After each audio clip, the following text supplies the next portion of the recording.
Biden administration has released more than 13,000 records into the assassination of President John F. Kennedy. Yeah.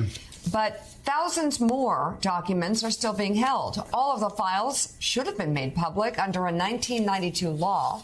And with yesterday's release, about 90% of all documents related to the 98%, related to the 1963 assassination have now been made public. Just 3% of the records remain redacted in whole or in part, according to the National Archives, which controls the JFK assassination records collection. All right, let's bring in NBC News senior national political reporter Mark Caputo. He's been covering this story. Mark, let's start with you. You know, it seems like they released all the records we needed to see, except the records that we needed to see. Like, for instance, the shadowy CIA figure that ran the covert Cuba operation who met Oswald 4 months before the assassination. They decided not to release those records. What gives? Right. The guy's name is George Joanides. And under the 1992 law that Mika just referenced, it created the structure to have a warehouse, a JFK collection under the National Archives. Well, the documents that this nonprofit group that sued to get all of these records released, the Mary Farrell Foundation, had found in separate sort of reporting and snooping around, there are probably about 44 records related to George Joanides that never made it into the JFK collection. So as a result, when the Biden administration's like, woohoo, we've released all these records, look at all the transparency, the reality is that there are these records about George Joanides' pro-Castro, or better said, anti-Castro group, that somehow came into contact with Lee Harvey Oswald 4 months before the shooting.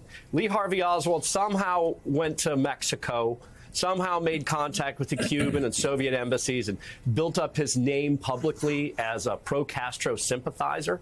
And so immediately after the shooting, all of a sudden the news media and the public had all this access to Lee Harvey Oswald sort of being a communist and, again, a pro-Castro sympathizer. And all of a sudden, at the time, right after the shooting, there was this belief that, oh, my God, it's the communists who did it. It's the communists who are behind it.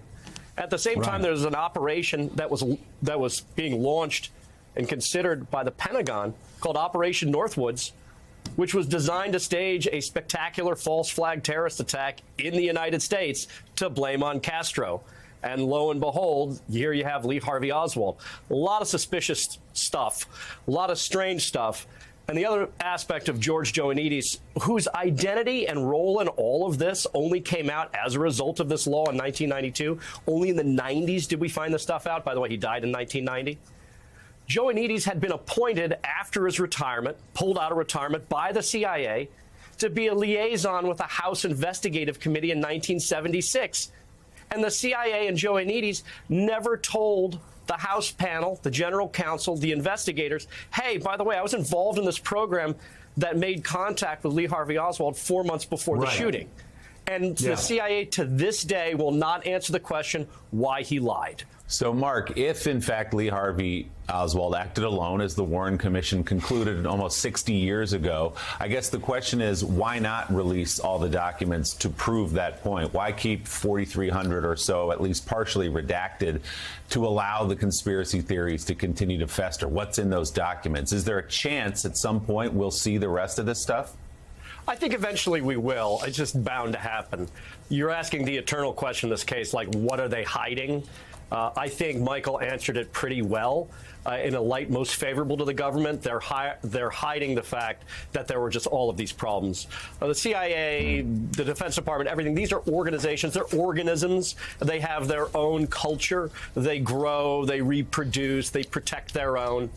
And it's just become part of the culture, and it is the culture of the CIA. It's a spy agency to be secretive. And it's also part of the national security establishment. What's interesting in the lawsuit from the Mary Farrell Foundation is one of the things they asked for is the disclosure of a 1961 memo. This is 2 years before the shooting of John F. Kennedy, from Arthur Schlesinger to Kennedy, saying, hey, let's disband the CIA.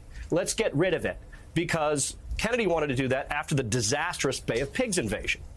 Now, this really has nothing to do with the conspiracy to shoot JFK. Again, this is 2 years before that happens. And this is just a historical memo.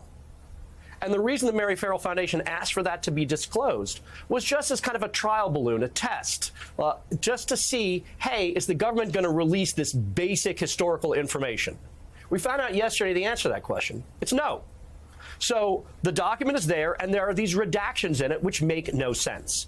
The Biden administration and the various federal agencies, including but not limited to the CIA, are saying, look, we need to protect this information from the public because these are sources and methods, and we don't want to endanger national security.